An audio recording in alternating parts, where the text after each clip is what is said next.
August 8th, 2013. Polish friends. My bivvy only partially prevented the rain and condensation from seeping into my sleeping bag last night. I was cold when I woke up, but the heat of the day arrived with the rising sun, and my gear was dry even before I finished breakfast. I hadn't gone far when I met a Polish couple in their 30s, biking down the road in the same direction I was heading. They spoke English and told me they are on a 6-week tour exploring the back roads of Mongolia. They came from the north, where they went 2 days without seeing anyone at all. Today, they got on the main road that I've been following. Calling the quiet dirt track a main road felt like a stretch, but they were eager to get back to somewhere without any people at all.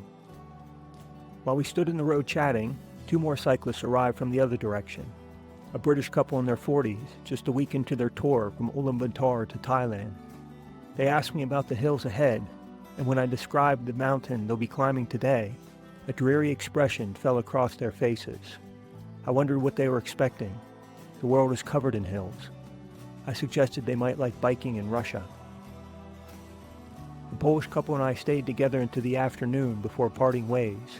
I continued east while they turned north to find somewhere more remote. They were noticeably bothered by the 10 cars that passed us today. I enjoyed their company, but was just as glad to be back on my own.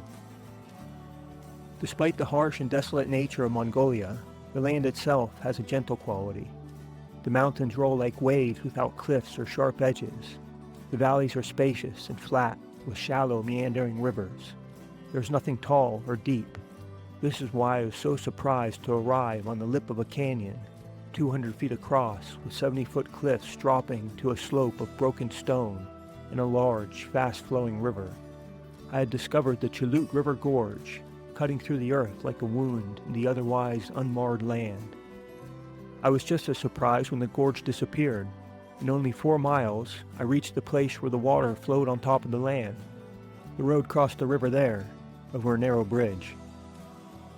I've been cooking at night, and every 8 days or so, I need to find more diesel fuel for my stove. Today, I filled my aluminum fuel bottle at a one-pump gas station outside of a small town.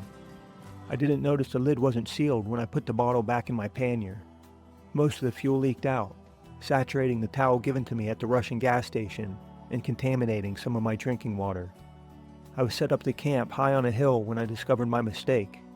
I didn't want to carry the gas-soaked towel with me, nor did I want to leave the towel there.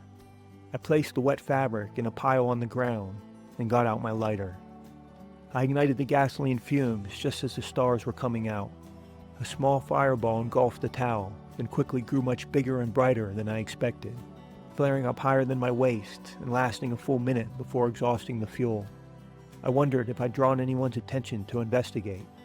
From my perch on the hill, I looked out 20 miles to the horizon. The land was dark and still, and for as far as I could see, there was nobody and nothing.